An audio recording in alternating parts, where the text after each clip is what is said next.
She whispered secrets from beyond the grave. But who was really listening? Welcome to Rust Evidence. I am your host, Silas Wren. I love hearing from new and returning sleuths. Comment where you're watching from. Your thoughts make every mystery more thrilling. Let's begin. It is a truth generally acknowledged in English country life that the sudden death of an elderly person, occurring conveniently near tea time and in the presence of a qualified nurse, is best received with a degree of solemnity proportionate to one's inheritance prospects. This was particularly true of the passing of Major Almeric Cubbage, late of the Bengal Lancers, who expired one damp Wednesday in March, while listening to an extremely uninspired rendition of Abide, with me played on the harmonium at Compline. The Major had been residing, though some claimed lingering would be the more appropriate term, at the Godstow Sanatorium for the Gentle-Aged, a grey pile of Victorian fretwork tucked amid the bracken outside Much Wyoming, a village whose only claim to fame was that Thomas Hardy once allegedly lost his way there and said something rude about the vicarage roof. The sanatorium, formerly a private asylum, had been refurbished at vast expense by Miss Rowena Porthorne, a philanthropic lady with a conviction that spiritual hygiene could be bolstered by architectural bloom. The corridors still had gas fixtures, the plaster moldings featured weeping angels, and the staff uniforms were cut to resemble monastic habits, though Sister Garnsey, the head nurse, rather spoiled the effect with her crimson lipstick and persistent aroma of violet cachou. Major Cubbage's demise was not at first considered irregular. At 82, he had the digestion of a frittered haddock, a tendency to shout epithets at the mirror, and a mysterious resistance to milk puddings. When he dropped his teacup, muttered something about the gray thing on the stairs, and promptly collapsed into his wing chair, no one supposed anything untoward. That is, until Nurse Erin Tripp claimed he had spoken after death. I was washing the Major's face, she said earnestly, her eyes wide with something that might have been conviction or low blood sugar. He was quite cold. But then he opened his eyes and whispered to me, "Tell the Colonel he's in the wrong uniform. There's blood on the floor of the billiard room." And then he was gone. This declaration might have been dismissed as post-traumatic fancy. Godstow's elderly often clung to their fancies as fiercely as they did to their pensions, but for two discomfiting details. First, there was no colonel resident at GODSTOW. Second, there was no billiard room. Yet Nurse Tripp's tale spread with the gusto peculiar to country gossip. It was related with breathless horror in the grocer's queue, dissected over sherry at the vicarage, and most faithfully repeated at luncheon in the Athenaeum by Canon Flockhart of St. Clement Danes to his friend Lord Peter Wimsey, who had dropped in for a glass of bone and the crossword. "You see, Peter," said the canon, dabbing egg from his chin with scholarly precision, "the poor girl insists it was the Major's voice. She says she knew it, claims he smelt of liniment and mothballs, same as always." "Does she indeed?" murmured Lord Peter, whose lean face, beneath its air of aristocratic vacancy, had begun to twitch with the unmistakable signs of cerebral irritation. Mothballs and liniment rather a signature fragrance, like identifying Schubert by a slight limp in the third movement. Canon Flockhart chuckled piously. "She's terribly sincere, but I imagine it's just the stress. Can't be easy nursing half-mad colonials in a converted mausoleum." "Quite so," said Whimsy, sipping. "Still blood on the billiard-room floor? That has a pleasing rhythm to it. Makes one suspect a stage direction. Enter Ghost, stage. Left, dripping remorse. You're not suggesting?" The canon leaned in. "I'm suggesting nothing," said Whimsy with exaggerated innocence. "Only that, were I writing a 5-act play in which a ghost gave clues after death, I'd do well to start in the 3rd act just before things get interesting. Who owns the sanatorium, by the way?" "Miss Porthorn. Old money. Rather stern.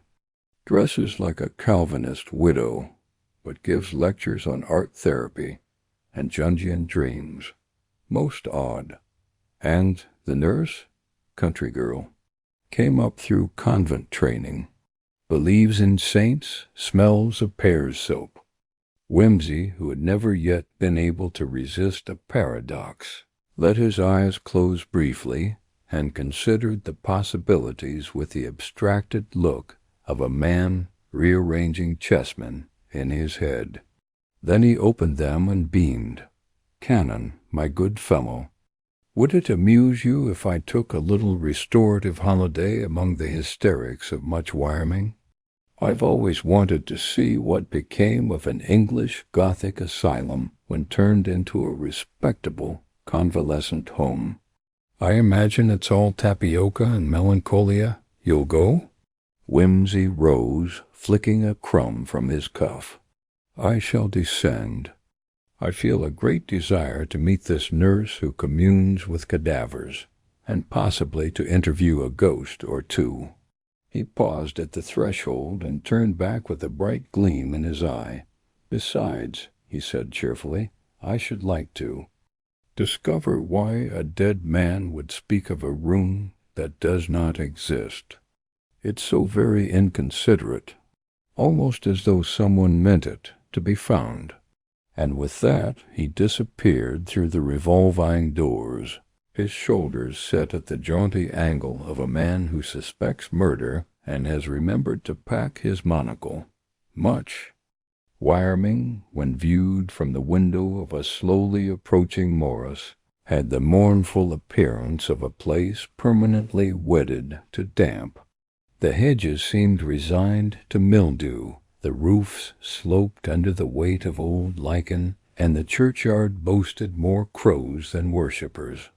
Lord Peter Whimsy, however, regarded the scenery with evident relish, as though it had been laid out specially for a melodrama in which he had at last been offered the principal role. He arrived at Godstow Sanatorium shortly after luncheon on Friday, preceded by a note from Canon Flockhart, and the usual rattling of minor expectations. Miss Rowena Porthorn received him in a library that smelt faintly of dust and tea-roses. Her handshake was bone-dry, and her eyes the shade of slate on a gray morning. She wore black serge, uncompromising shoes, and an expression that might have been permanently disappointed in the human race. "I imagine you are here as a favor to Canon Flockhart," she said, pouring tea with all the enthusiasm of a coroner washing up after a long inquest. "Indeed," said Whimsy affably. Canon promised me ghosts and hallucinations. You may imagine my delight." "I am not in the habit of indulging delusions, Lord Peter," she replied sharply. "This is a place of quiet convalescence, not a penny dreadful." "Quite, though I believe penny dreadfuls have lately improved in both paper quality and moral tone." He stirred his tea idly. "And yet Major Cubbage did speak according to your nurse?" "Miss Tripp insists so. I believe it to be grief or nerves. She was especially devoted to the Major?" "Not precisely. She is pious, to the point of impracticality. Prays with the patients, sings hymns in the laundry, but not indiscreet. She is a conscientious girl, and I should be sorry to see her reputation undone by this supernatural nonsense. "Have you noticed anything suggestive?" Whimsy asked. "Mysterious movements of candlesticks? Billiard cues appearing where no table exists?" Miss Porthorn's nostrils twitched. "There is no billiard room. The west wing is sealed. Unstable beams, dry rot. Has been since we acquired the property." Said Whimsy, and finished his tea.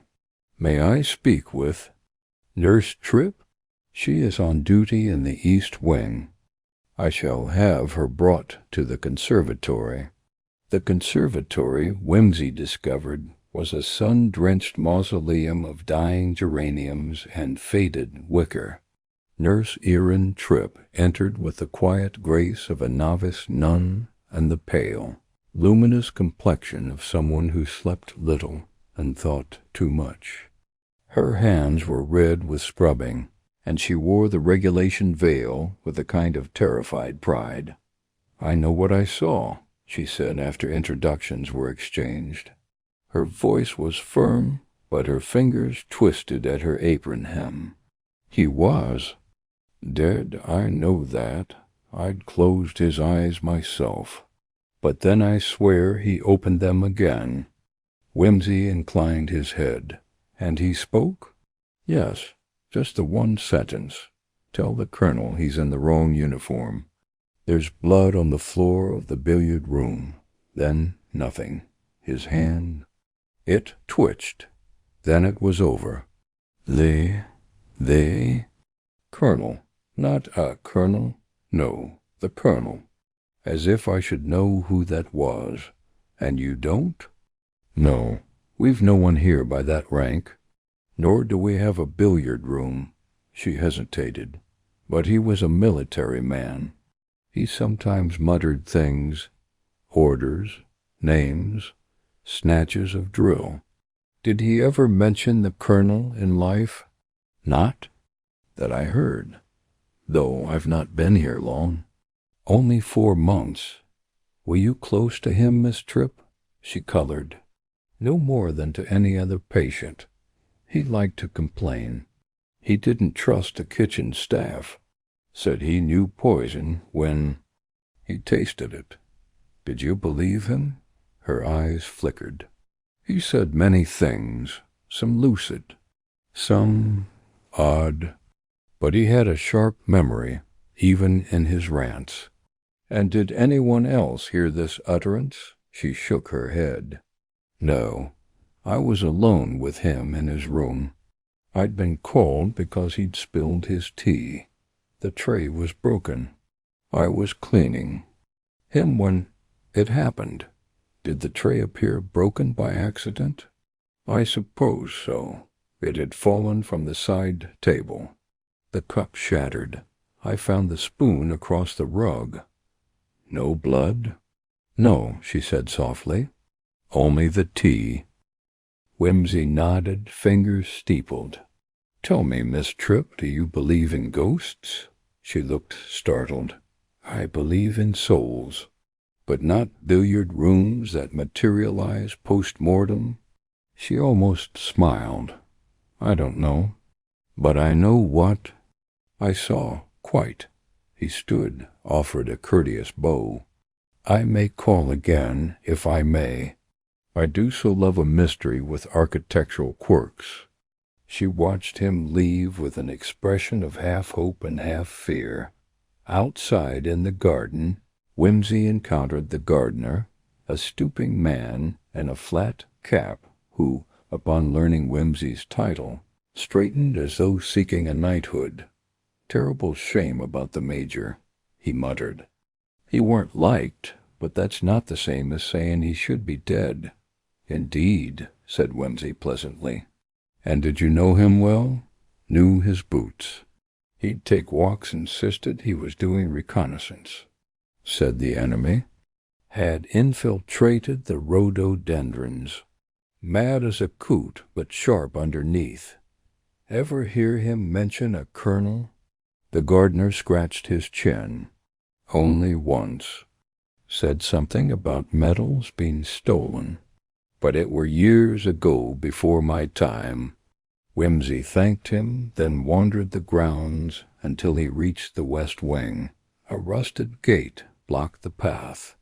Beyond it, the wing loomed, its windows shuttered, its ivy curling like a dead man's fingers across broken stone.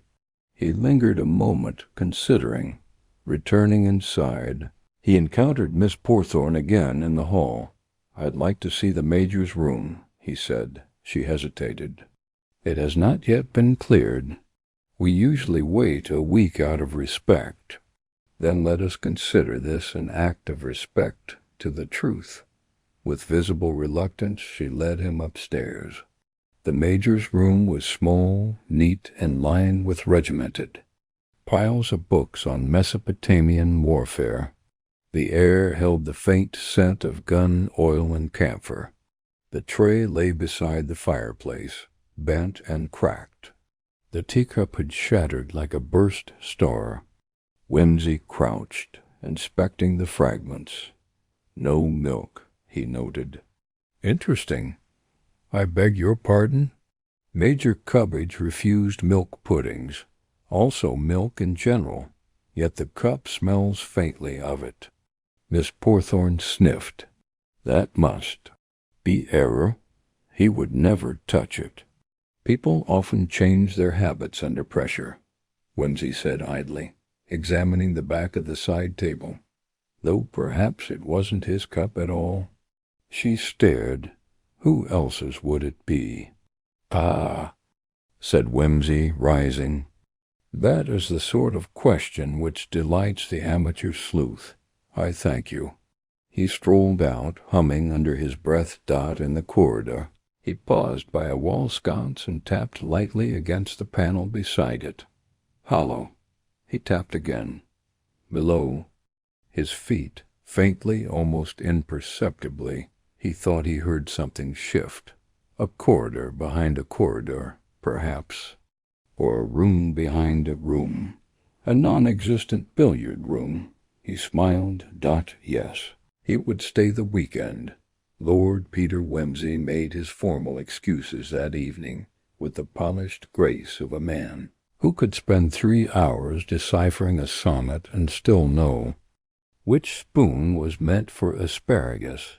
He retired early, pleading a headache, an excuse which everyone over 30 understands to mean, "I intend to think," and which was accepted by Miss Porthorn with only a mildly censorious sniff.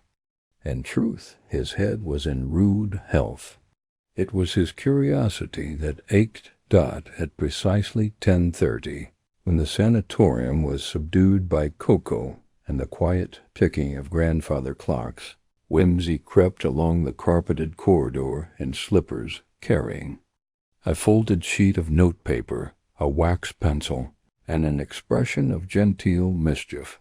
The west wing, allegedly unsafe, had been more thoroughly sealed than a crypt.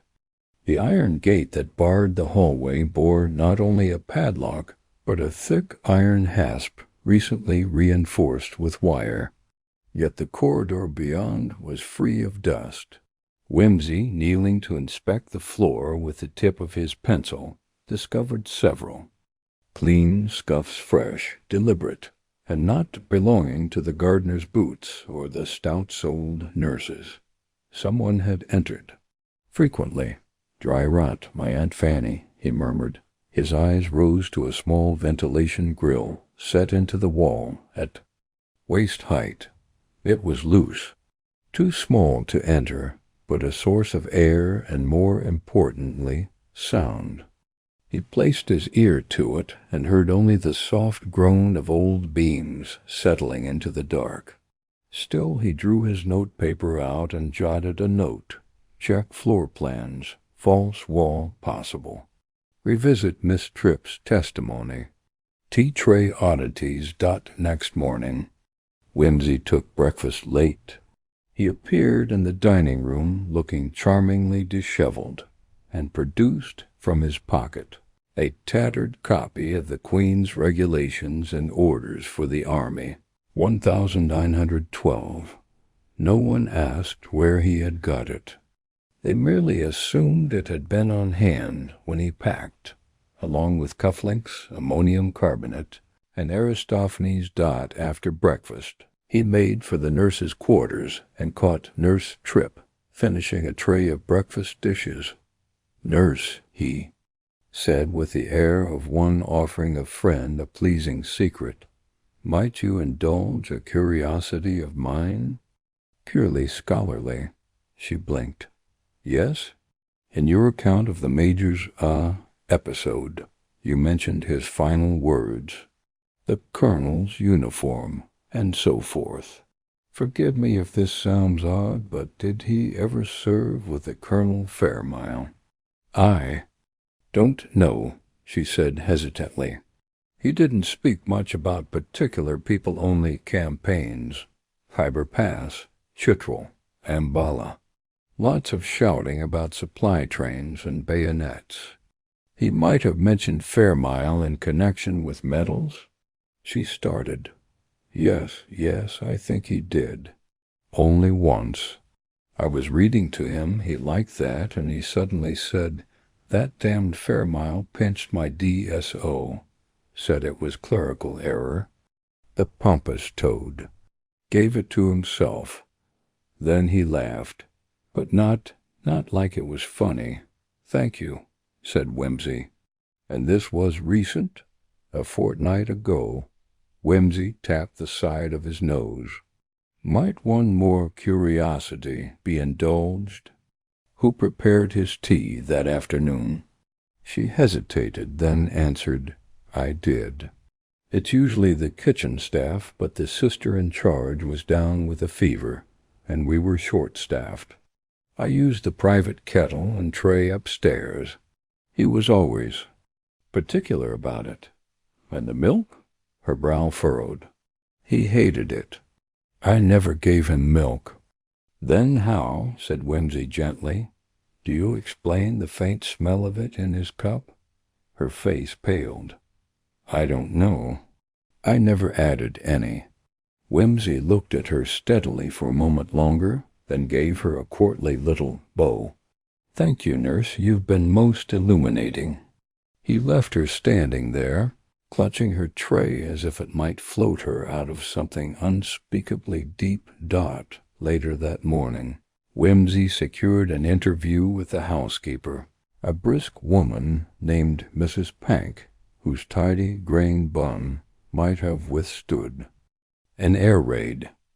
"I understand the west wing is closed for repairs," Whimsy began after accepting a cup of tea whose bitterness suggested moral rigor. "Yes, my lord. Unsafe flooring. Been that way since the refurbishment. Miss Porthorne won't hear of it being used. And yet I find the floors rather clean." She stiffened. "Cleanliness isn't a crime, my lord." "Certainly not, though it might suggest illicit passage. Tell me, Mrs. Pank, have you heard of a Colonel Fairmile?" Her face tightened. "Oh, yes. That man was the very reason Major Cubbage was sent here." "Indeed?" "After the war, the Major wrote some letter accused Colonel Fairmile of fraud, dishonor, the works. Said the Colonel had stolen commendations. No one believed. Him, of course. Said he was cracked, but he was convinced. Wrote to the papers even. Caused a scandal. And the Colonel died last year. Motor accident. Not long after the Major stopped writing. Took to muttering about unfinished scores and billeted traders. We thought it was grief or madness." Whimsy made a thoughtful sound. "And did anyone visit the Major in the weeks before his death?" "Only his niece, Miss Delia Cubbage. Comes once a month. Poor dear, she's got no inheritance. The Major made sure of that. Said women were unfit to manage land or titles. Charming." "What's she like?" Mrs. Pank sniffed. "Tense, always. Glancing over her shoulder like she's late for a bad dream. Whimsy thanked her and made a mental note. Interview Miss Cubbage. Investigate Fairmile's estate. Look into forged citations. But for now, his immediate aim was architectural. By noon, he had bribed a groundskeeper for an old blueprint of the estate, salvaged from a drawer labeled Boiler Room Misk. The drawings were faded but legible. There it was, the billiard room clearly marked, directly west of the long hallway now sealed. Behind it, a smoking lounge and a narrow servants' corridor. Whimsy traced the line of the service wall, then rose, eyes alight.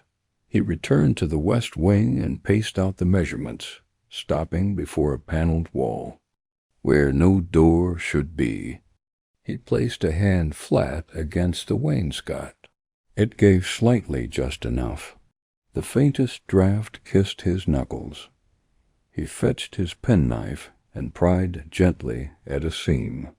The panel swung open with a dry side dock behind it. Dust. A set of stairs.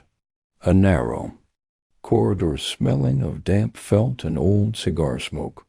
And then at the end of it the billiard room. It was intact. The windows were bricked up, but the table stood, vast and green and warped with age. A few ancient cues hung on pegs.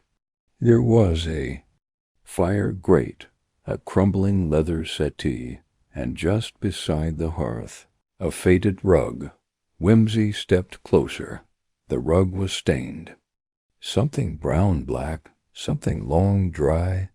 He crouched and rubbed at the fringe. "Blood," he said softly. "Old, but blood." He rose, surveying the room. On the wall hung a photograph and a tarnished framed 5 officers, medals gleaming. Expression stiff and proud. Major Cubbage stood at the center. Next to him, taller, severe, mustached, stood a man in a colonel's uniform. Whimsy peered closer. The name scrawled beneath read, L.T. Call Basil Fairmile. D.S.O. He stared at it a long moment, then murmured to the dust, "And what did you do, Fairmile, that sent a man mad and left a ghost to finish your confession?" Somewhere in the corridor behind him, a board creaked. WIMSEY turned, but no one was there. Not yet. Whimsy returned from the west wing without so much as a speck of plaster on his shoes, an achievement not to be underestimated, given the state of the forgotten billiard room. He washed his hands meticulously in his private basin, examining the dried flecks of blood that had adhered to his fingertips like some cryptic ink, then rinsed them away with a practiced detachment. That the blood stain had been real was beyond question. What remained now was the precise matter of who had bled, when, and why no one had spoken of it. He descended to luncheon in buoyant spirits, which alarmed Miss Porthorne more than open belligerence would have done. Whimsy's cheeriness was of the species that portended analytical demolition. He addressed her over chicken and aspic and a salad of butterhead lettuce with the sort of pleasant tenacity that could undress a bishop. "I wonder," he said lightly, "if I might speak with Miss Delia Cubbage. I understand she's been here recently." Miss Porthorne's fork paused an inch above her plate. "Delia? The Major's niece?" "She came last Saturday. Just a short visit." "Did she seem in good spirits?" "She rarely does. Her uncle was not what one would call tender." "Did she speak with anyone in particular?" "Only her uncle, I believe." "Why?" "Oh, idle curiosity. One hears things. Family dynamics can be such powder kegs shaken up by war, wealth, wills, and regret." He smiled blandly. "I wonder if she'd be willing to see me." Miss Porthorne gave a crisp nod. "She works in town, but I can forward your interest, Lord Peter." "Splendid." And in the meantime, perhaps you can help me resolve something dreadfully pedantic. The house's west wing, was it always sealed off, even when the Major arrived? There was the faintest flicker behind Miss Porthorn's eyes. She lifted her wine-glass. It was sealed during refurbishment.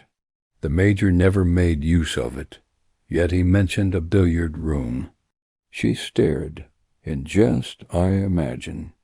Perhaps, but I find it hard to believe a man like Cubbage joked about billiards. His was not the temperament for whimsy. Miss Porthorn did not reply. Whimsy took another bite of lettuce and allowed her silence to settle. After luncheon, Whimsy fetched a telegram form from the village post office and composed a brief, unadorned message to Bunter, to Mervyn Bunter, 110A, Piccadilly W1, urgent. Please locate any documented dispute between Major Almeric Cubbage and L.T. Call Basil Fairmile. Focus on Army honors, personal grievances. Copy Coroner's Report 4. Fairmile's death. Reply Express P.W. He signed it with a neat flourish and handed it off to the postmistress, who blinked owlishly at the name on the slip, then curtsied awkwardly. Whimsy, ignoring this with urbanity, returned to Godstow on foot, taking the long route through the hedgerows, pondering. A man dies in a chair. A nurse claims he speaks. He names a colonel and a room that does not exist. But the room does exist. In sealed-off decay, stained with blood not spoken of, and containing a photo of the colonel he named Dot. And then there was the niece Delia, who came just before the death, who inherited nothing, unless, he thought grimly, her uncle had made some change to his will. Back at Godstow, he found Nurse Tripp in the hallway, sorting a cart of linen with distracted fingers. She looked up as he approached, visibly uneasy. "Miss Tripp," he said gently, "I've a question of some delicacy. When you found the Major, was the room locked?" "No," she said. "It was open. No sign of disturbance?" "No, only the broken tray. Had anyone else been in? I don't know." He studied her face for a moment. "Did the Major receive any post that day?" She thought. "Yes, a letter came in the morning. I took it in with his tea." He seemed annoyed. "Do you remember who it was from?" "No name. Just an envelope." He tore it open, read it, and said something I didn't understand. "What did he say?" He sighed. "Too late now, you traitorous ass. You'll keep the bloody ribbon." She looked frightened. "I didn't tell Miss Porthorn. I thought he was just raving." Whimsy was silent a moment. "That doesn't sound like dementia, Miss Tripp. That sounds like resentment. And resentment implies someone still alive. Might you find that envelope if it still exists?" She nodded faintly. "I'll look." The envelope came to him that evening in the conservatory, slipped silently into his hand. It was thin, pale, and unmarked save for a London postmark and a typewritten address. Whimsy turned it over. The flap had been re-glued badly. He fetched his pocket-knife, and with utmost care lifted it open again. The letter inside had been removed, but he saw it had once contained 2 sheets, one folded within the other. There were faint impressions someone had written in pencil above it, and the mark had pressed through. He held it up to the lamplight. Squinting Dot, the top indentations were a single line. "It's yours, then. Keep the damn honor and be done with it," he exhaled. So, not from the colonel, but perhaps from someone in possession of the colonel's affairs. By late afternoon the next day, Bunter's reply had arrived. It was characteristically brief, precise, and damning. Re. Cubbage, Fairmile dispute documented in military records. 1919, 1920. Cubbage accused Fairmile of undeclared requisition of supplies. Also stated DSO was awarded by manipulated reports. Inquiry shelved due to lack of evidence. Fairmile killed in car accident 14 months ago. Driver unidentified. Inquest ruled accidental. Widow deceased. Nitrogen monoxide children. Estate inherited by nephew. Quentin Fairmile, currently in service ministry. N.B. Major Cubbage attempted to reopen inquiries 6 months ago. Denied. B.W. IMSE. Why? Read it twice. Then he said aloud to the silent sitting room, so the honor passed to Quentin, who wished the matter buried. And the major, poor bloody major, wouldn't let it lie. He paced the appearance of the room, the nurse's testimony, the letter, and above all, the blood-stained rug. Someone had visited that billiard room, not as a haunting, but as a rehearsal. That night, Whimsy returned once more to the West Wing. This time he brought a torch and a measuring tape. The corridor behind the false wall was colder than before. The air was tight and long and disturbed, yet not dusty. He entered the billiard room and measured it from wall to wall. The room, according to the blueprints, should have been 22 feet long. It measured only 19, which meant a concealed gap, a wall built inside the wall. He examined the south paneling. It ran hollow. He pressed along the edges and found, by the faintest give beneath the frame of the photograph, a hidden catch. The panel swung inward. Narrow cupboard lay beyond, no larger than a coffin. Inside, a blood-stained coat, a colonel's uniform, buttons polished, DSO ribbon attached. He stared, then he heard it again, a footstep behind him. This time someone was there. The footstep came again, deliberate this time, not the innocent creak of age and wood. Whimsy turned slowly, careful not to let the beam of his torch flash wildly and betray uncertainty. His free hand hovered near the pocket that held his collapsible truncheon, a gift from a grateful inspector of the Hampshire Constabulary. But the corridor beyond the billiard room was empty, no movement, no shadow shifting, no breath stirring the dust. He exhaled softly through his nose and said aloud, "No need to skulk.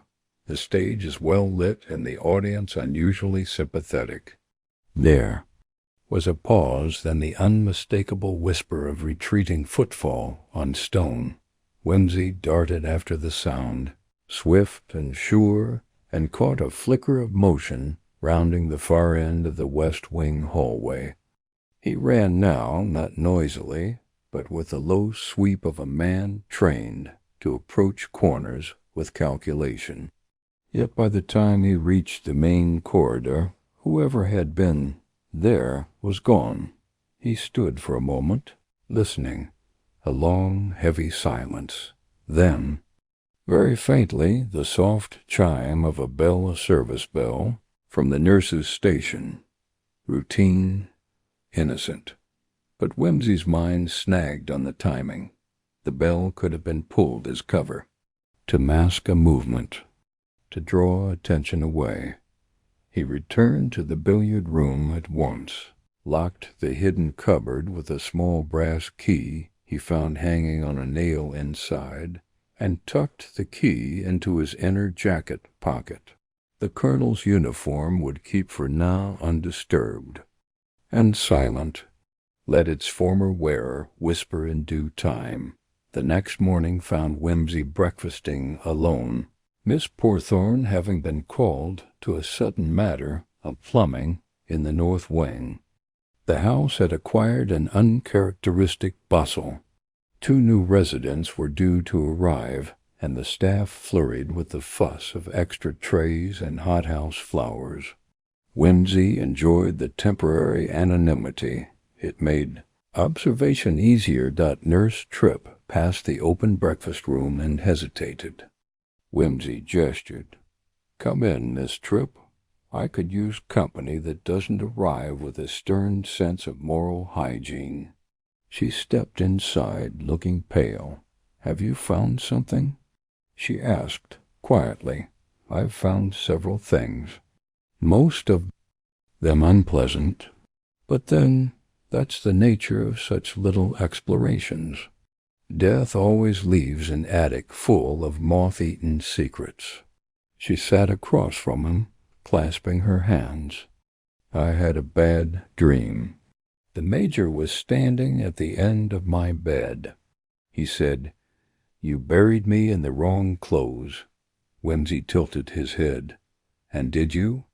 "No, he was buried in his uniform, the one he wore every Sunday. We pressed it ourselves, but—" She hesitated. There was a moment just before the coffin was closed. Miss Porthorne stepped in. Said she'd make a final inspection. We weren't allowed in the room. "Was the Colonel's uniform stored here?" Nurse Tripp shook her head. "I didn't know he had one." Whimsy poured himself another cup of coffee. "He did. It is now folded neatly in a hidden cupboard in a hidden room, together with a conspicuous bloodstain." Her eyes widened. "So he was murdered?" "Let's say someone is trying very hard to make it seem he wasn't." She stared. "But the doctor, he said heart failure." "Heart failure is a convenient diagnosis. Hard to disprove when the heart has conveniently failed. But the blood on that rug, unless the Major was prone to dramatic nosebleeds while polishing his medals, suggests otherwise." She whispered. "So he didn't just die. Someone made it happen?" "I believe so," said Whimsy. "And someone else has been helping to hush it up. Whether that's out of guilt, fear, or inheritance motives remains to be seen." He pushed his plate aside and tapped one long finger on the table. "Tell me, do you recall the Major ever speaking with his niece in private?" "Once, just after she arrived on her last visit. They argued loudly. I passed by the door. She said something about shame, and he said, 'You'll get nothing from me, not a penny. Ask Fairmile's ghost if you want to plead.' And her reply? 'Then maybe he'll answer you first.'" She swallowed. It was cold. "Indeed." Whimsy stood. "Would you recognize her handwriting?" "Yes. She once left a card for the staff." He drew the pale envelope from his pocket and placed it before her. She looked at it. "That's hers." "Then she sent the final letter before his death." Nurse Tripp looked stricken. "But that doesn't prove she killed him." "Of course not. But it does prove she was in communication and that she may have been the last person to provoke him." Later that day, Whimsy visited the village solicitor, a lugubrious fellow named Mr. Hambridge, whose office smelled of pipe smoke and probate. "Yes, yes," said Hambridge, adjusting his spectacles. "Major Cubbage. Bit of a trial, to be honest. Insisted on handwritten amendments to his will-note typists. Signed in violet ink. Left most of his estate to a military pensioners' trust. His niece received only an annual stipend. She contested, of course. And the Major made no changes recently?" Hambridge frowned. "Odd you should ask. He called me last week. Said he'd had second thoughts. Asked about reinstating his niece. I said I'd bring the forms on Friday, but he died Wednesday. No. Copy of the intended amendment? Nothing formal. Just a note he left in my care. Would you care to see it? Very much. Hambridge opened a drawer, extracted a small sealed envelope marked to be enacted upon my instructions, and passed. It over .WIMSE. Why opened it inside, a scrawl in shaking handwriting. Delia to receive full share. Blood may yet be washed by truth. Will sign when clearer in mind, no one else to interfere. It was dated 3 days before his death. That evening, Miss Delia Cummage arrived at GODSTOW. She entered the drawing room, like a woman uncertain whether she was being summoned or accused. Tall, angular, with tightly pinned auburn hair, and an expression more weary than wicked. She nodded to Whimsy with a kind of forced civility. "You asked to see me," she said. "I did," said Whimsy. "Thank you for coming. Please sit." She did not. If this is about my uncle, I've already said everything to the coroner. He was old, bitter, and increasingly unwell. You left him a letter shortly before his death. Delia's mouth tightened. I did. It was a final attempt at civility. He found it insufficiently so. I don't see what bearing this has. He was about to change his will in your favor. That made her flinch. I didn't know. Whimsy studied her. Did you ever meet Colonel Fairmile? Once. When I was a child, he frightened me. Did your uncle speak of him? Often. Always with hatred. Sighed Fairmile. Stole his future. And did you? She blinked. Did I what? Steal his future? Her lips parted, then closed again. I wanted what I was owed. And if you couldn't have it? She looked away. Whimsy rose. You see, Miss Cubbage, the problem isn't motive. Everyone had one. It's access. Only you, your uncle, and one member of staff were near his tea that day. Someone added milk, he never drank it. Someone brought a uniform from a sealed room. Someone folded up a final lie and left it. Bleeding in green velvet. Delia whispered. You think I killed him? I think, said Whimsy softly, that someone killed a man who wouldn't let the truth die. And I think the one person most afraid of that truth is the one who feared Fairmile's ghost. She turned, trembling, and fled the room. Whimsy watched her go behind him. The grandfather clock struck 6. He smiled. Curtains drawing, he murmured. One act left before revelation. Lord Peter Whimsy allowed Miss Delia Cubbage her retreat. He watched the door close behind her, with a faint sigh and a glance at the long case clock that had just finished striking. The 6th hour of the evening. The perfect time for self-deception, moral digestion, and a little light conspiracy. He sat for a few moments longer, then rang for tea. When Nurse Tripp entered with the tray, he regarded her with that polite abstraction which in his particular case denoted an intense sharpening of mental focus. Do you happen to know, he asked as she poured, whether Miss Cubbage left the premises? I saw her walk toward the orchard, sir. Looked quite shaken. She is entitled to be. If one spends a life waiting for justice, it's always awkward to find it knocking at the wrong moment. He stirred his tea thoughtfully. I'd like you to do something, nurse, if it's not too irregular. I need access to the medication logbook for the week prior to the Major's death. Specifically, any records of Digitaline or Strophanthine. Prescriptions.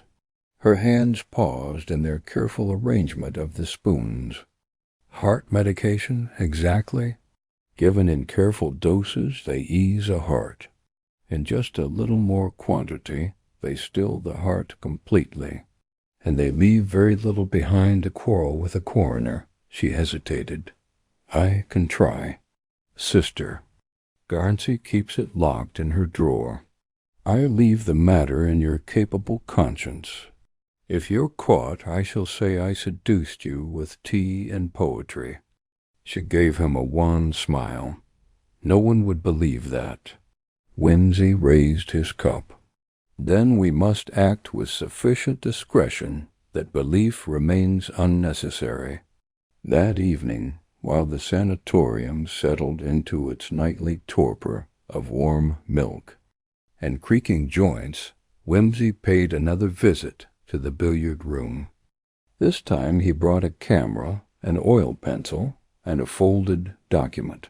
He had taken the liberty of photographing the blood-stained coat and the uniform's label, property of B. Fairmile, as well as the service number stitched under the collar. The camera clicked softly in the darkness. No flash. Whimsy knew better than to advertise his nocturnal errands to any lurking shadows. When the film was tucked away and the coat replaced, he spent a few moments studying the layout of the room. He was particularly interested in the placement of the rug. How neatly it concealed the stain, how firmly it had been pressed back into place. Someone had gone to trouble to stage the concealment, not the crime.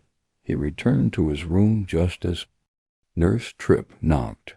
She held out a small red ledger. I couldn't take it, but I copied the relevant entries. These are the medication records for the week before Major Cubbage died. Whimsy took the folded sheet and scanned it quickly. The columns were clear: name, dose, dispenser, time. Tuesday, he murmured, evening. Digitalin administered by Nurse Tripp, within safe limits. He slid a finger down. Wednesday, nothing. No entry. No evening medication at all. He looked up. Did you forget to log it, or was it not administered? I didn't see him that night. Sister Garnsey said he'd refused all medicine after tea.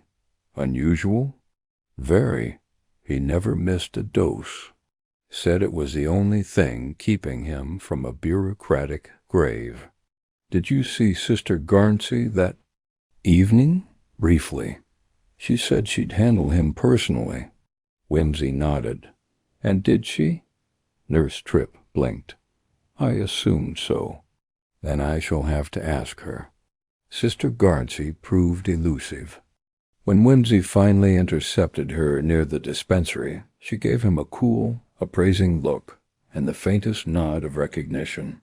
I hope, she said, you are not here to speak nonsense about ghosts again. On the contrary, said Whimsy, I have never found the dead half so interesting as the living. She gave a little grunt. I'm merely curious about the night of Major Cubbage's death. He was reported to have refused his medication. That's right, he became agitated after tea. Shouted about someone stealing his past. He threw the pill bottle at the wall. So you didn't administer the Digitalin? No, I thought it best to wait until morning. A reasonable decision. And did you fetch the broken bottle yourself? She hesitated. I sent a porter. Do you recall who? Martin, I think, or Joe. They all blur after a while. Whimsy thanked her and walked back through the corridor, passing under oil paintings of earnest-looking Victorians and one deeply suspicious Christ in glory. Sister Garnsey's explanation was sound but too sound, clean as an alibi, and with just enough vagueness to be plausible. He filed it away under convenient recollections, Category 2A. The next morning, Whimsy received a letter delivered by special post from B. H. Medford, Chief Archivist, Service, Records Office. Subject: Inquiry regarding L.T. call, Basil Farmelliser. Per your request, we confirm the following. L.T. call, Basil. Fairmile was not formally awarded the Distinguished Service Order. His citation was submitted by Major Almeric Cubbage, and subsequently struck from record due to a discrepancy in witness accounts. The medal was later awarded to Fairmile via a supplementary dispatch with a second set of endorsements. Major Cubbage contested the award as a matter of personal honor. No formal inquiry was launched due to lack of corroboration. Service number. At Uniform Registry confirm that Colonel Fairmile's dress uniform was stored posthumously with his estate. If one exists at your current location, it must have been privately removed. Respectfully, B. H. Medford. Whimsy set the letter down with a tap. The Major had spoken the truth. The decoration was improperly obtained, and somehow Fairmile's uniform had made its way into a sealed room at Godstow, complete with blood, and with someone keen on keeping the discovery buried. He found Delia again that afternoon, standing alone on the terrace, smoking a cigarette she held as if it were both shield and blade. "You didn't kill him," Whimsy said gently. She didn't look up. "No?" "No. You wanted his forgiveness, not his silence. Your letter was bitter, but not final. You hoped he'd change." She exhaled smoke, and he did, just too late. "Tell me, have you ever met Quentin Fairmile?" Her eyes flicked to his double quotes. "Yes. Twice. My uncle threatened to expose him. Quentin came here, furious, told me to make the old man stop. When? About 2 weeks before his death. And you didn't think to mention this to anyone?" She gave a bitter laugh. "Why would I? No one ever believes the inconvenient story." Whimsy nodded slowly. "Where is Quentin now?" "He said he was heading abroad, but he hasn't gone. I've had 3 calls from him in the past week. He's worried something will come out. I think he suspects I said something." Whimsy took her hand and gently turned it over. "No ink on your fingers. No pressure dents from recent writing. Your letter was the last. The envelope bore no return. Address. You didn't even expect a reply." She blinked at him. "Quentin, however," said Whimsy, "had every reason to come back, to silence the past, to protect his inherited honor. And I believe he came here, perhaps, not to kill, but to threaten. And the Major, being who he was, refused to be intimidated." Delia's voice was barely audible. "Do you think Quentin was in the room?" Whimsy nodded once. "And I think someone else saw him." He turned to go. "Stay here.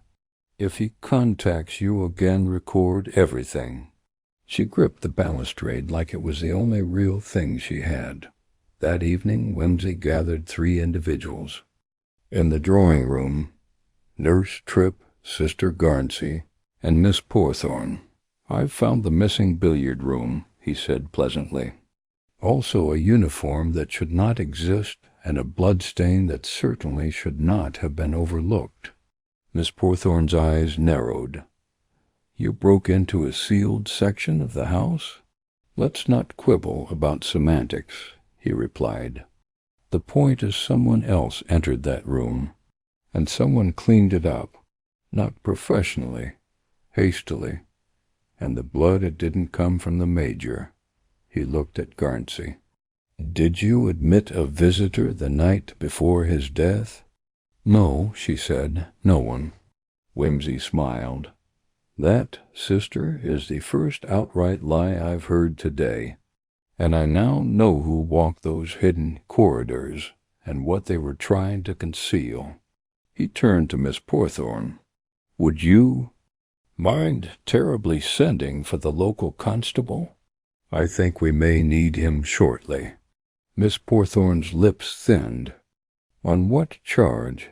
Whimsy's voice was soft. "Attempted blackmail, concealment of evidence, and murder, though not, I believe, of Major Cubbage." A long silence fell. "Whose blood was it, then?" whispered Nurse Tripp. WIMSE. Y folded his arms. "That," he said, "is what I intend to prove at midnight in the billiard room." The moon that night hung high and watchful over the grounds of Godstow Sanatorium, bathing its stony facade in a cold light that made every angle seem more secretive, more uncertain. Shadows lay deep in the hollows of the ivy-covered eaves, and the west wing sealed to the world, and yet more alive than it should have been waited, like an accomplice holding its breath at precisely 5 minutes before midnight. Lord Peter Wimsey stood in the billiard-room, a hurricane lamp on the side table, the beam of his torch resting against the far wall, and a faint grin curving his lips. Beside him, calm but wary, stood Nurse Tripp. Behind them, the hidden cupboard had been swung open, its contents now laid bare. The bloodied colonel's uniform, the matching boots, and the stained rug folded neatly beside them. "You're quite certain," said Wimsey quietly, "that no one else knows we're here?" Nurse Tripp nodded. "I told no one, as you asked." Except they both turned as the door to the billiard-room creaked open, revealing Miss Porthorne in a long woolen cloak, her mouth set in a line that would have done a stone effigy credit. "I came," she said without ceremony, "though I should say I do this under protest. Would you prefer I summoned the police tonight instead of tomorrow?" Wimsey asked cheerfully. She stepped in with the slow grace of someone prepared to do battle. "What exactly are we expecting to happen?" "I believe someone will come to retrieve this uniform," he said, gesturing at the cupboard's contents.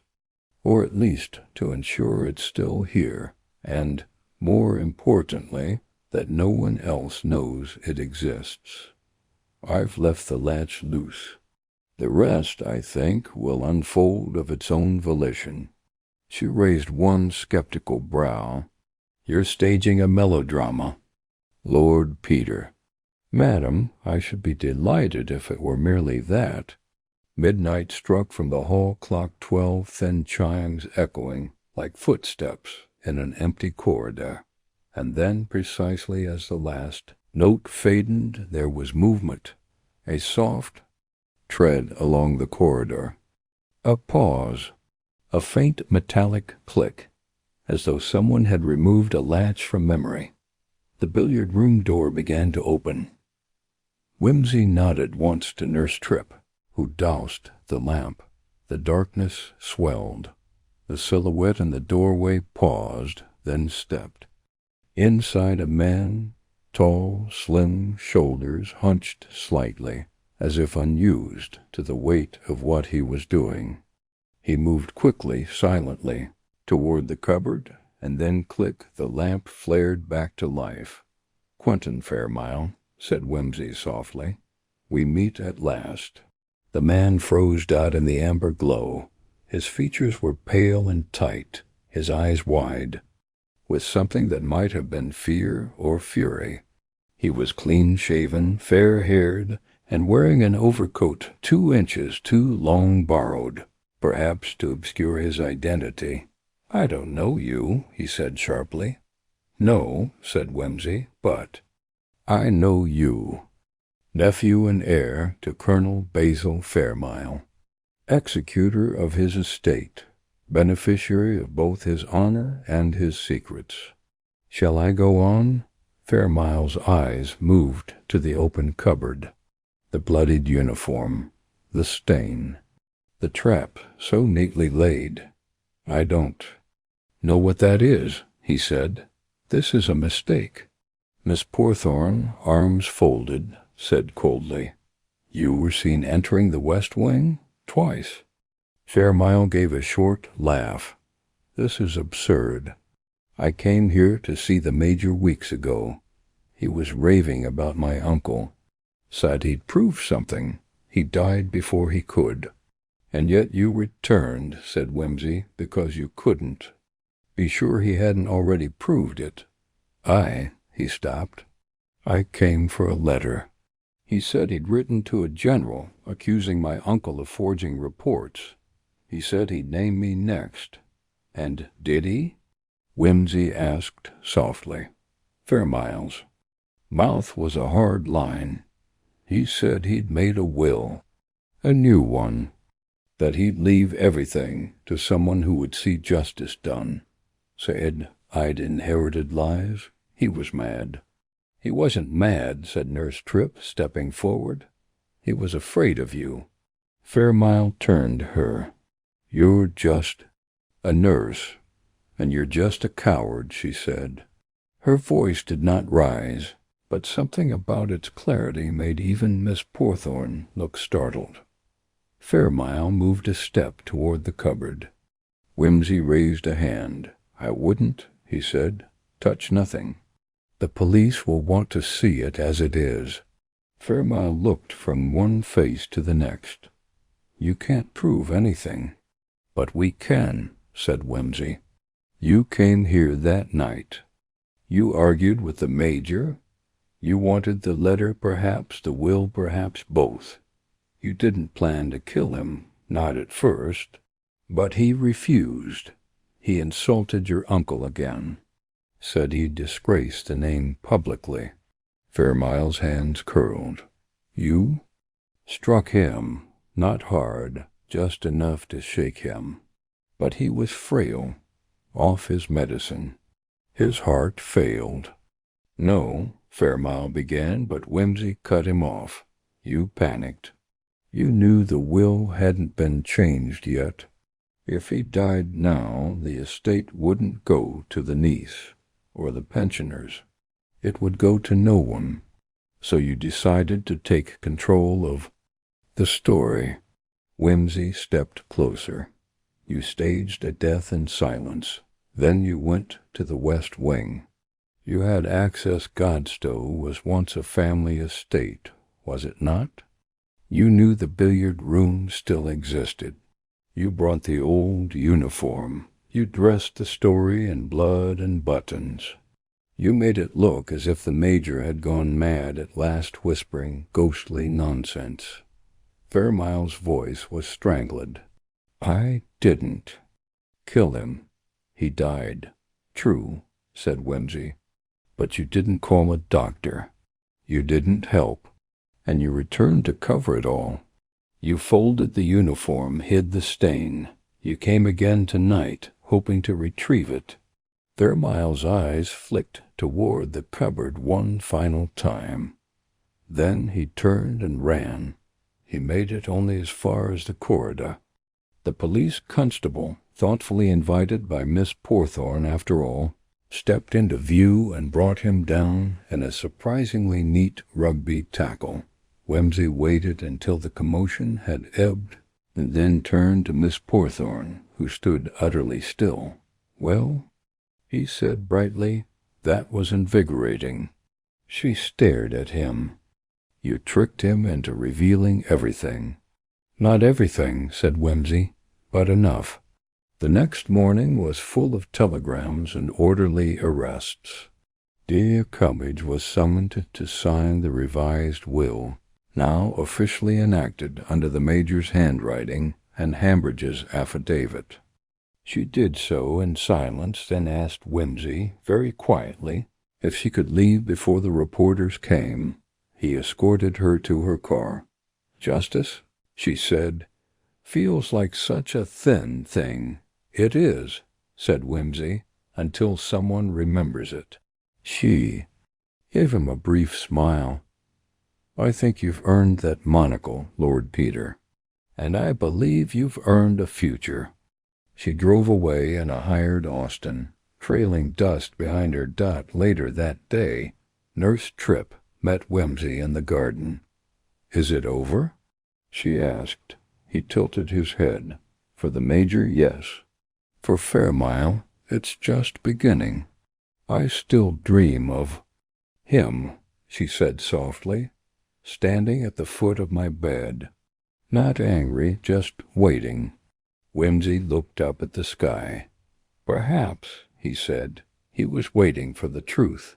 And as they stood beneath the ivy-choked terrace, the sun finally broke through the clouds, brief, brilliant, and utterly indifferent to all the secrets it illuminated. The official charge laid against Quentin Fairmile was manslaughter, though Whimsy noted with weary satisfaction that the term was being bandied about more as a matter of bureaucratic neatness than legal delicacy. The newspapers, sniffing something both tragic and aristocratic, reported it with the usual breathless misunderstanding: ghost in the billiard room, noble soldier's secret shame, mad major's prophecy proves fatal, and even the Illustrated Chronicle managed to produce a sketch of Nurse Tripp, looking both beatific and Gothic in her veil and apron, which caused her to retreat from village life for a full week.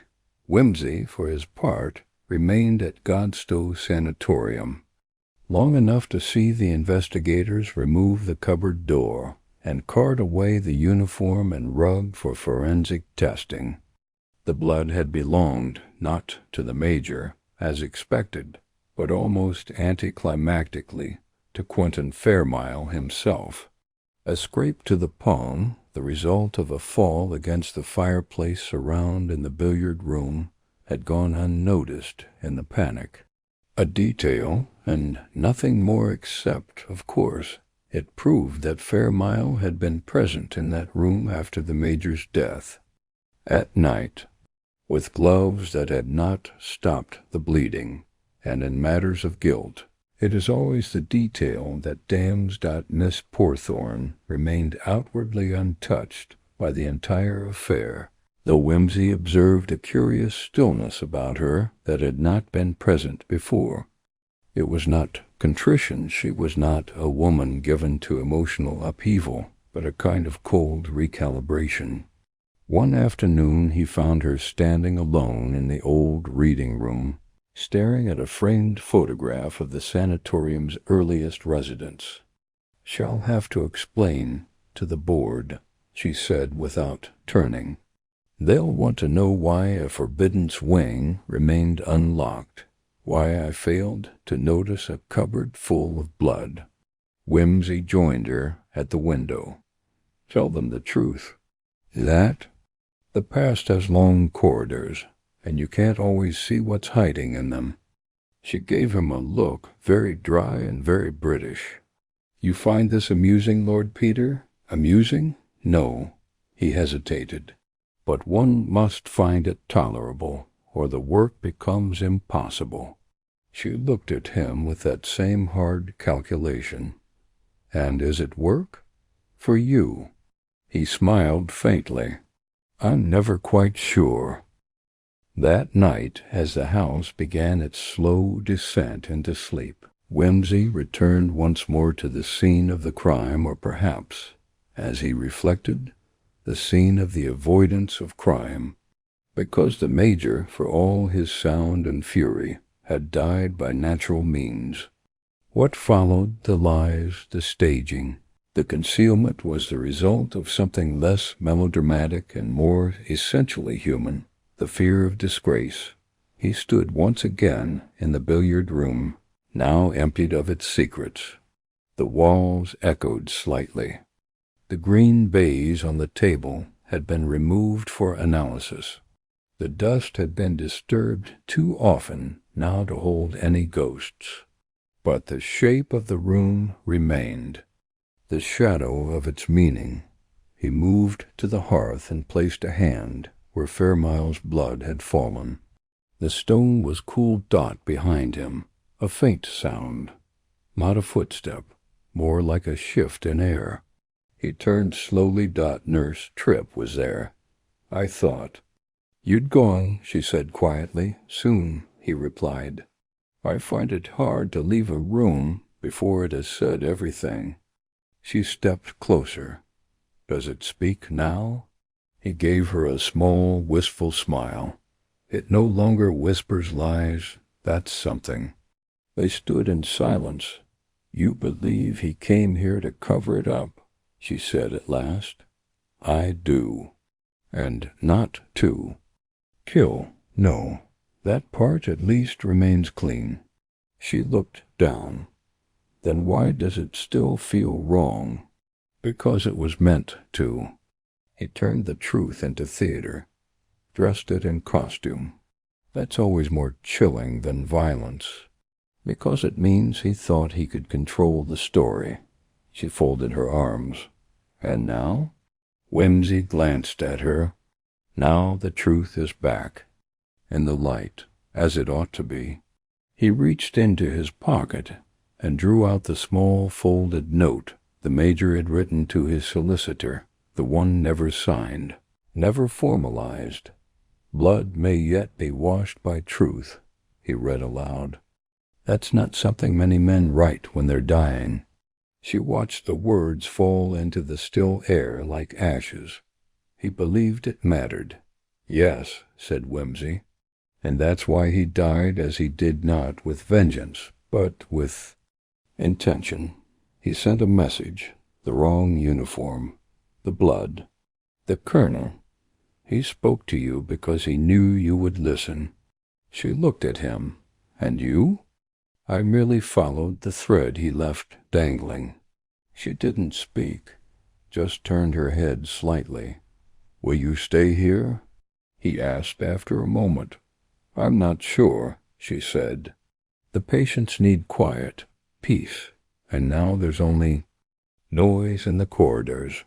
You'd be missed. She gave him a sad smile. Ghosts don't miss people, Lord Peter. They only wait. Whimsy left the next morning under a brisk sky and a flurry of over-enthusiastic leaves. Miss Porthorn did not appear to see him off, but Nurse Tripp did alone, again, standing beside the garden path with one gloved hand raised in farewell. He tipped his hat, then turned back toward the car dot as the motor purred away from the sanatorium. He took out a small notepad and scribbled, Case notes, Godstow, Major Cubbage. Heart failure induced by stress, aggravated by deliberate deprivation. Of medicine, Fairmile, attempted concealment of involvement. Staging of ghost scene to discredit victim posthumously. Nurse Tripp, key witness, credible, sensitive. Likely to dream of this for some time. Miss Porthorn will carry shame like a corset tight, unseen, rarely admitted. Motive, preservation of honor. Or rather the appearance of it. Conclusion, truth eventually louder than silence, though often less tidy. He paused then. Added, unanswered. Why this room? Why that message? Gives, because the Major wanted someone to find the story, and he trusted the right ears would be near. Whimsy closed the notebook, leaned back and sighed. I do hope, he murmured, that the next murder comes with better plumbing and fewer emotional entanglements.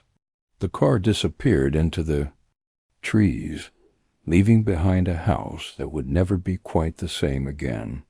And above it all, high and wide, the sky unrolled its indifferent blue, untouched by truth, lies, or the ghosts that whispered between them. The train to London left much, whaming at a positively archaic 11:15, stopping at every village hamlet and cow crossing on the way to any notion of civilization. Lord Peter Wimsey occupying a compartment with a suitcase, a copy of the Times Literary Supplement, and a pressed carnation of thoughtfulness pinned in his buttonhole, made no move to read. His mind ticked on, not with agitation, but with the steady, practiced curiosity of a man turning a puzzle box whose final panel had yet to slide into place. Something in the case had not satisfied. Not the blood. It was Fairmile's. Not the motive, honor, inheritance, reputation. All sound enough. Not even the method, panic, and concealment. Not malice. But the message. The line spoken to Nurse Tripp at the moment of death, or so she claimed. Tell the colonel he's in the wrong uniform. There's blood on the floor of the billiard room. Wimsey muttered it under his breath like a nursery rhyme with a missing verse. It sounded like nonsense. But nonsense is often what sense looks like before the light changes. He scribbled the sentence in his notebook and underlined wrong. Uniform. Then, experimentally, he wrote out the words blood, billiard room, and colonel beneath one another dot. It still didn't add up, unless it did.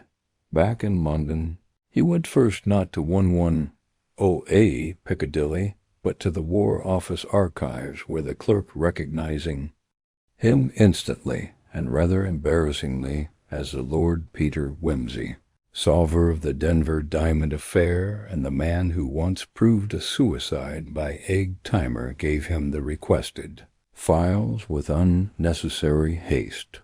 Among the thick manila folders was a personnel file for Major Almeric Cubbage, neat and unremarkable except for two things. First, a reprimand for insubordination in 1920 specifically for refusing to attend an investiture at which Colonel Fairmile was decorated in second.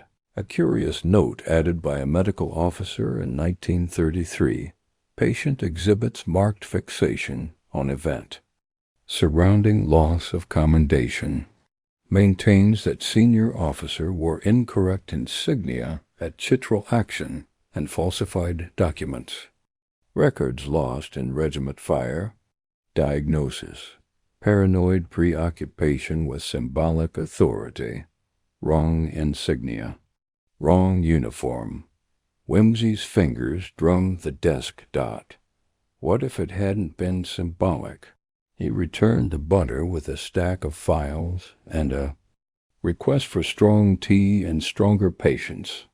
"Bunter," he said, waving the documents like a conjurer's cards, "how well do you know military dress protocol?" Bunter, without blinking, replied, "As well as any valet whose master once misplaced the king's regulations during a dinner party." "Splendid. Tell me, would it be possible for one officer to impersonate another by uniform? I don't mean in parade on paper, in confusion, in combat. If insignia were deliberately exchanged, yes, especially under cover of injury or chaos. Confusion of rank has historically provided both alibi and opportunity, and if someone wanted a medal, then someone else might die for it," Bunter finished. Wimsey beamed. "Exactly. Fetch me every war dispatch from the Chitral. Garrison for April 1917. There's something about that ribbon that's still red." 2 days later, Wimsey had what he needed. An eyewitness account from a medic that Lieutenant Almeric Cubbage had saved 2 men under fire and retrieved a sealed packet from a downed officer, an act listed in the original report as incredibly brave. The citation had gone missing. Fairmile, wounded elsewhere, had been named in the report that followed. The only person who'd objected? Cubbage, and he'd been dismissed as unstable. Wimsey sat with it a long time, then wrote one last Letter to Delia Cubbage. My dear Miss Cubbage, I believe your uncle's final words were not mad at all. He believed rightly. I now think that Colonel Fairmile wore the wrong uniform, not as a metaphor, but literally. He accepted a decoration meant for another, and he built a career on that deception. Your uncle kept the blood-stained tunic as proof. That was the crime decades ago. The rest was only a slow burial, and he told the truth to the one person who would not dismiss it. Yours in justice and jam sandwiches, Peter Wimsey, back in much Wyoming. The weather had turned soft. Wimsey returned under the pretext of recovering an umbrella, but Miss Porthorne was not deceived. He meant to be buried in that uniform, she said when he showed her the report, and instead we buried him in a lie. He left us a choice, Wimsey replied. He could have destroyed the evidence. Instead, he whispered it. And the niece? She's abroad, quietly funded by the very trust she never expected to inherit. Porthorne narrowed her eyes. You arranged that? I merely suggested it to the new trustees. Sometimes guilt is less persuasive than obligation. And what do you intend to do with this? She asked, nodding at the report. Nothing. Let the man lie in peace. Let the past win this one. You surprise me. I shouldn't. I'm terribly sentimental under the skin. Don't tell anyone. He said goodbye to Nurse Tripp last dot. She was tending a bed of snowdrops, kneeling in the wet soil like a figure in some medieval psalter, hands stained green and white. Do you feel it's done? She asked, not looking up. It's not a neat ending, said Wimsey, but it's a just one. You believe in that, then? Not always, but occasionally I get to act as if I do. She looked at him and smiled faintly. Will you be back? Wimsey shook his head. No, Godstow has its own ghost to tend to now, even the kind that wear the wrong uniform, especially those. He, left in the early mist, trailing smoke from his cigarette and thoughts from his heart, and as the car passed the hedgerow that marked the border of the sanatorium grounds, he glanced back once, not for the house, but for the sense of something finished. The past, like all old soldiers, fades slowly. But now at least it fades with the truth. It was a week after his return to London that Lord Peter Wimsey received the final envelope. Thick, linen-laid paper, the ink a precise dark gray, rather than the vulgar blue favored by the indecisive. No return address. But the handwriting was unmistakable, measured, feminine, educated. Delia Cubbage. He read it at the breakfast table between bites of marmalade toast and a lukewarm cup of coffee Bunter had been obliged to reheat twice. Dear Lord Peter, I have thought for some days whether to write, but in the end I think it only decent to say thank you. The truth you uncovered has brought something more than just legality to my uncle's death. It has brought him back to me as a person I can finally mourn properly. I cannot say I loved him, but I did at last understand him. Perhaps that is more important in the end. You will be pleased, or perhaps simply unsurprised, to know I have declined the full inheritance. The trustees have been instructed to divide it between the Veterans Trust and the hospital where my father died. I will take the stipend and begin again elsewhere. You once told me that honor, properly understood, is rarely tidy. I believe I have now seen how untidy it must sometimes be, but the knot is undone, and I can move forward without feeling the tug of what lay behind. Yours, with reluctant respect and a measure of peace. Delia Cubbage. Wimsey read it twice then, neatly folded the letter, and slipped it into the inside pocket of his jacket. He would not reply, not because he was unmoved, but because some truths, like her uncle's last words, were best left to echo undisturbed. He looked out the window at the cloud-washed rooftops of Piccadilly. London, maddening and magnificent, seemed to offer no opinion on the matter. Later that day, Bunter appeared with a slight cough of the kind that implied moral as well as professional delicacy. "There is a visitor, my lord." Old flame? Vengeful? Baronet? Unexpected heiress? A Miss Rowena Porthorn? Whimsy blinked. Good heavens! What did she come for pension advice? She requests a brief word. She has brought a folder. Dear me, I suppose the fortress finally crumbled. Miss Porthorn was shown into the sitting-room, dressed in a hat so uncompromising it might have been ruled inadmissible in some courts of fashion. She remained standing. "I'll be brief," she said. "This arrived at Godstow. I felt you ought to see it." She handed him the folder. Inside, it was simple enough, a single sheet, carbon-copied. A transcript from a private letter, unsigned, undated, but found among the Major's personal effects. Typewritten. To whom it may concern. If I die without explaining myself, let this serve. Basil Fairmile was decorated for an act that was not his. I performed it, witnessed it, and lost everything because I refused to remain silent.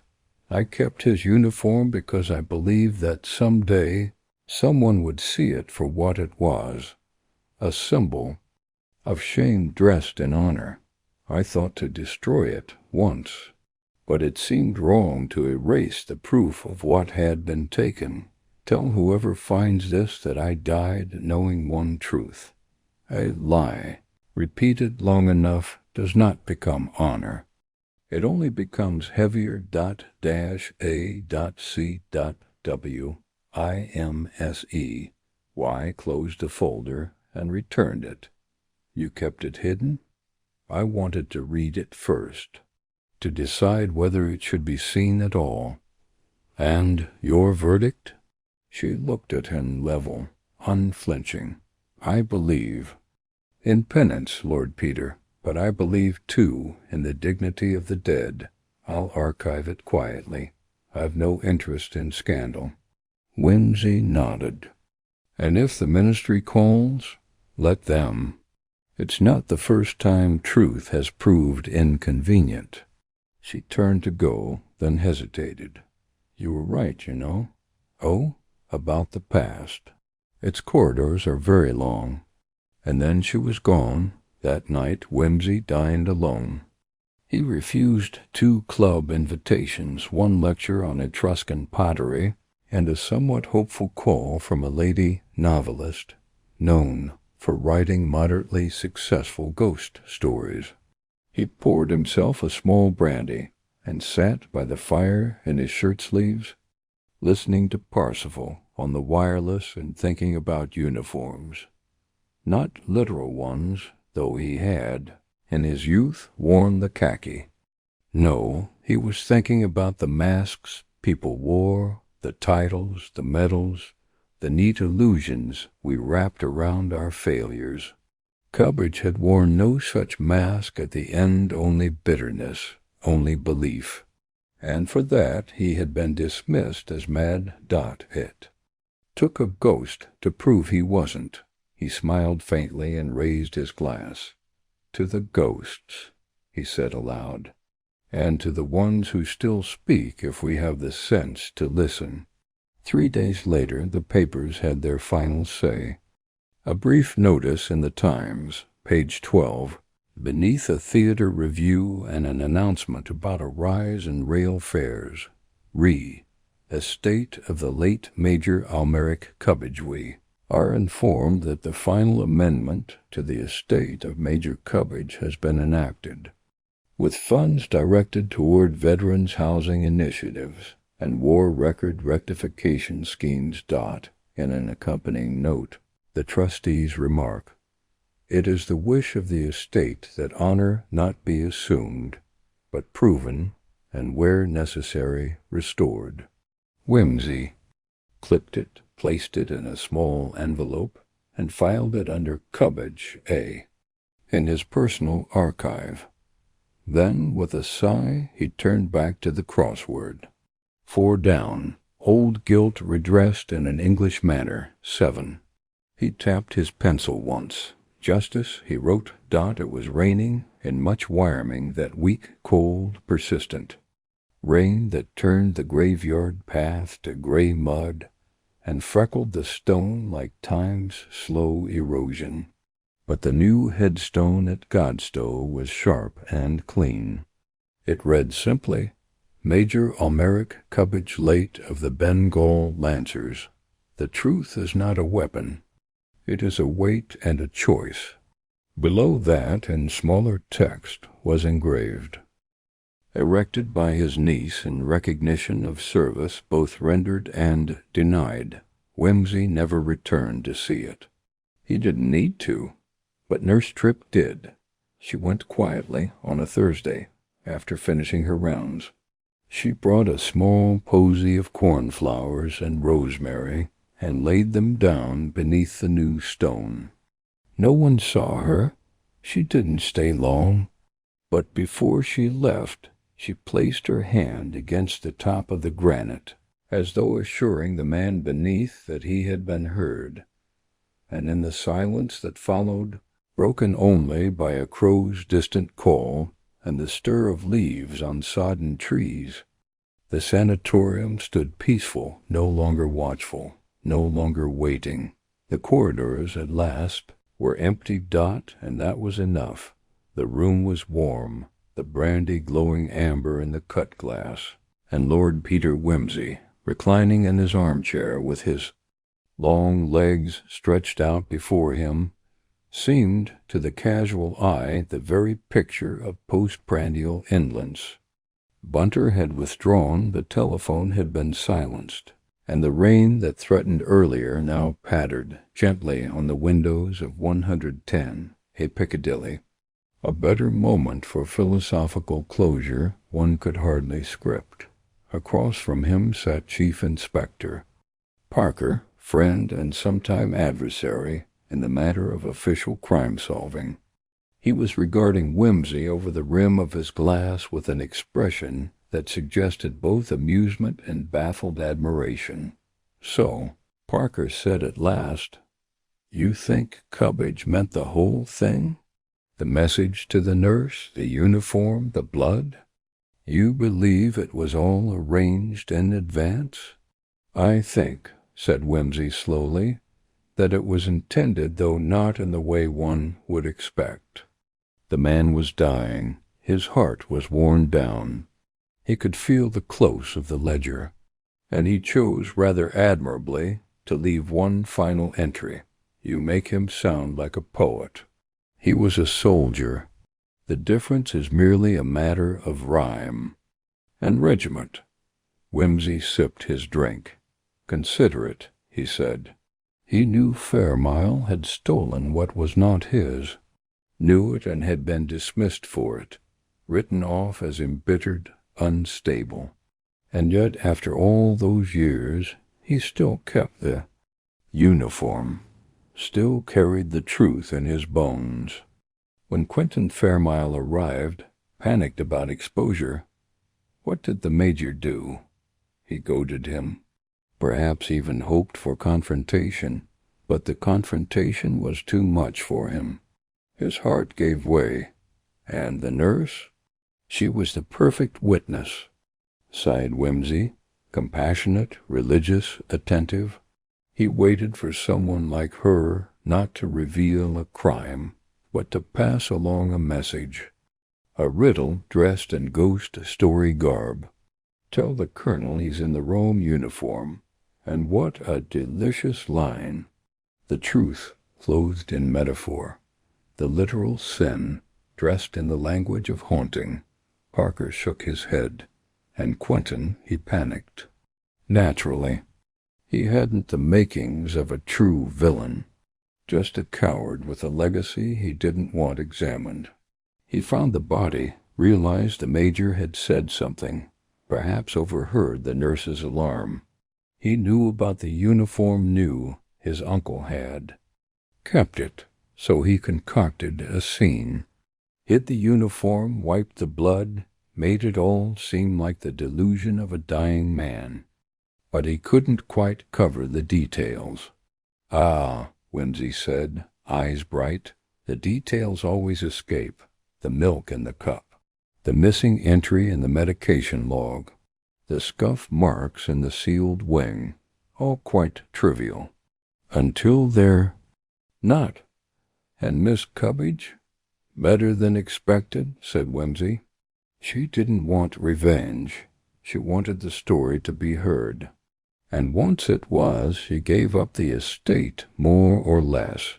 Took what she needed, left the rest to justice." Parker made a non-committal sound. "You always find the human ending," he said. "I aim for the truthful one," Whimsy replied. "The humanity tends to arrive uninvited." There was a pause. The fire crackled faintly. "You know," Parker said, "the coroner's jury will be confused. They'll want something simple. A man died of heart failure. No poison, no bullet. They'll ask why it matters who wore what medal in 1917. Whimsy leaned forward, setting down his glass. "Because," he said softly, "truth matters not just in the moment, but across years, across silence. The major was wronged. They called him mad, and he endured it rather than allow a lie to stand. That's a kind of courage we don't reward often enough." Parker stood and reached for his coat. "Well," he said with a wry smile, "I'm glad you do." "Someone must," said WIMCY. As the door clicked shut behind his friend Whimsy. Moved to the window. The rain had stopped. London lay glistening under the street lamps, gold and black and indifferent. He tapped the glass once. "Good night, Major," he murmured. There was no answer. Of course. Only the steady hum of a city unaware that one more injustice had been righted, that one old soldier had found rest, and that one ghost had, at last, ceased whispering. But Lord Peter Whimsy, watching the rain drip from the railings and the taxes vanish into the fog, believed that was enough.